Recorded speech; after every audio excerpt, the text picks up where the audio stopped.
بسم الله الرحمن الرحيم الحمد لله رب العالمين والصلاة والسلام على رسول الكريم أما بعد فأعوذ بالله من الشيطان الرجيم بسم الله الرحمن الرحيم لن تنالوا البر حتى تنفقوا مما تحبون وما تنفقوا من شيء فإن الله به عليم فإن أصدق الحديث كتاب الله وأحسن الهدي هدي محمد صلى الله عليه وسلم وشر الأمور محدثاتها وكل محدثة بدعة وكل بدعة ضلالة وكل ضلالة في النار.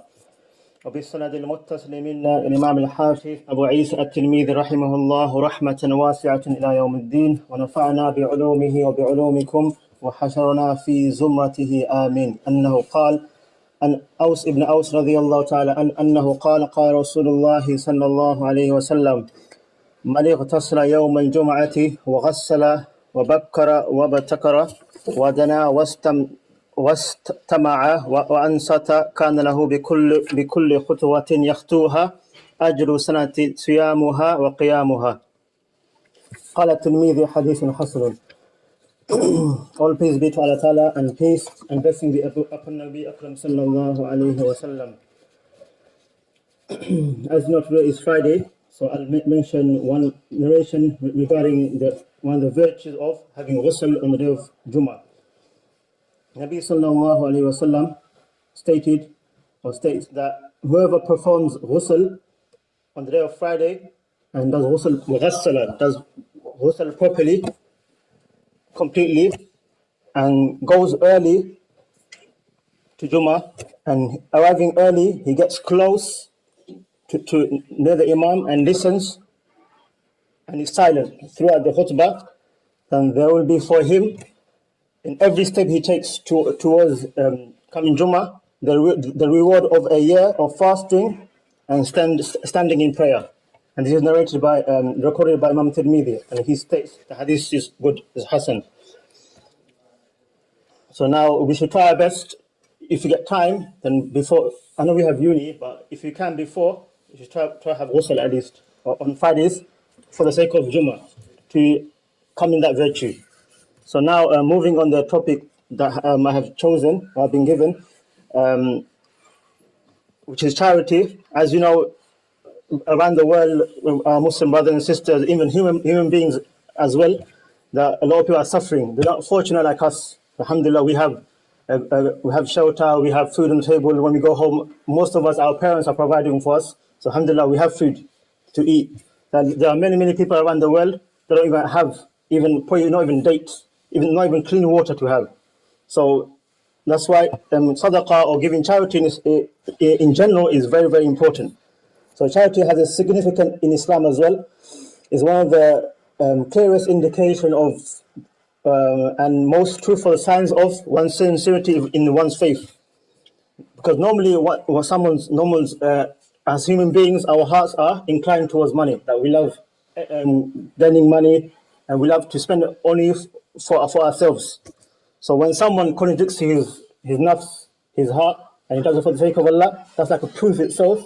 Your iman, it's a proof for your iman. That's what in a narration, Nabi sallallahu alaihi wasallam says, "As-sadaqatu burhanun." That sadaqah is a evidence, is a clear proof, and this, the ulama have said, this means this will be a clear proof on the day of Qiyamah of having sound iman for the sake of for Allah.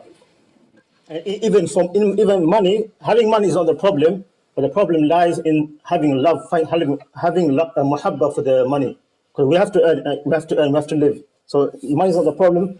The problem is when you fall in love with money. Because our love should be for the sake of Allah and His Rasul sallallahu alaihi wasallam. So now in the Quran, Allah Ta'ala mentions, لَن تَنَالُوا الْبِرَّ حَتَّى تُنْفِقُوا مِمَّا تُحِبُّونَ وَمَا تُنْفِقُوا مِنْ شَيْءٍ فَإِنَّ اللَّهَ بِهِ عَلِيمٌ. Allah states that by no means shall you attain al-birr, means righteousness, unless you spend of that which you love, and whatever of good you spend, Allah knows well. Allah knows very well. So now the sha'n nuzul of this verse is Imam Ahmad ibn Hanbal reports in his Musnad that Anas ibn Malik radiyallahu ta'ala said that Abu Talha, the Sahabi, he had a property which was near, he was from the Ansar. He had a property in front of the Masjid al-Nabawi. So, and it was the garden of, I think, Bayruha. And Nabi sallallahu alaihi wasallam, he used to also go past that and he used to drink from his water, from his fresh water. So when this verse was revealed, on hearing this, Abu Talha radiallahu ta'ala, he said, no doubt that this garden of mine is the most beloved of all my properties.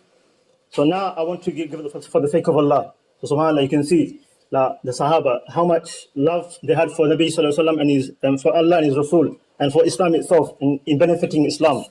So we should try our best to create that love as well, that we should spend for the sake of Allah.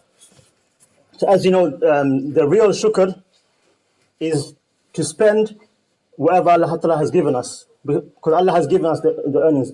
No one can say, oh, I've got this 50k job with my own efforts. No, it's Allah subhanahu wa ta'ala has given you that ability to go for that.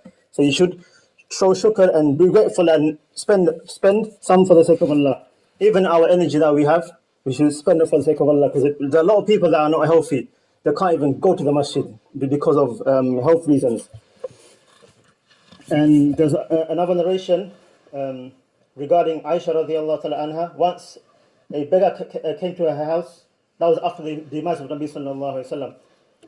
A beggar came to her house and her servant opened the door, and there was a beggar. He was asking for food. So the servant told Aisha radiallahu ta'ala anha that there's a beggar and we only have one handful of barley. So what should we do? Shall we just keep it, or should we give it? And she was fasting on that day as well, and it was around the time of Asr. So she said to her servant, it was Barira radiallahu ta'ala anha, that give it, don't worry, Allah will provide for us. And she said, just keep in mind that you're fasting and it's almost Maghrib time. So don't worry, I have faith in Allah. So the servant gave it. So after the servant gave the handful of barley, Maghrib Salah came, Aisha radiallahu ta'ala anha, she broke her fast with water. And she started to pray Salah. And then her servant said, like in a joking way, like a sarcasm, that Allah will provide. Because she had no food to eat. That as soon as Aisha radiallahu ta'ala anha, she finished her Salah, there was a knock on the door, and a strange man came and said, this goat is hadiyah for you, take it. So when Aisha didn't know at that point, so she asked her servant, who came? He said, it's surprising that I've never seen this individual in my life. He just came and just gave us this goat. So then Aisha radiallahu anha commented that, by Allah, I say by Allah, none of you are true believers until your trust in Allah is stronger than which He has given in the palm of your hands. Basically your earnings and your food that you have with us right now. So we should have more faith in Allah, more than that. And also in another narration, regarding charity, the virtue of charity, Nabi sallallahu alaihi wasallam said, this is also in Tirmidhi as well, that voluntary charity extinguishes the anger of the Rabb and prevents an unpleasant death. And as we know, we all have to pass away. كُلُّ نَفْسٍ ذَائِقَةُ الْمَوْتِ, that every soul shall taste death. So we should try our best to give as much as charity we can. And inshallah, after the second part, I will mention a few more points regarding giving charity.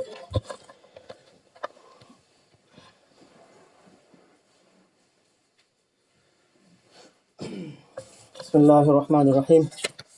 Now, inshallah, as I mentioned, a few points regarding sadaqah. The ulama have stated that there are few conditions for one sadaqah to be accepted, that one should take these points into consideration. Number one is, of course, having sincere intention. قال Nabi sallallahu alaihi wasallam, إِنَّمَا الْأَعْمَالُ بِالنِّيَّةِ. This is one of the first narrations in Sahih al-Bukhari. So everyone's, all actions are dependent on one's intention. Because Allah wants quality in your actions, and that comes through sincerity. If you do it for the sake of Allah, then the quality will come automatically. So we should always, whatever we do, we should do it for the sake of Allah. Even if we work, we should have the intention that I'm doing it to please Allah, and it's my duty, especially for a male, that we have to provide for our family. It's important. So we can always change it for the sake of Allah.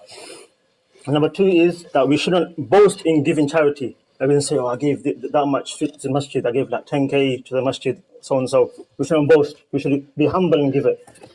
Number three is one should not embarrass the individual that he's giving the sadaqah or he's giving the charity to. That if you give him, for example, if you give money to a beggar, you shouldn't rebuke him. You shouldn't have a go at him that, why didn't you work, this, that. Just give it and make dua for him and go.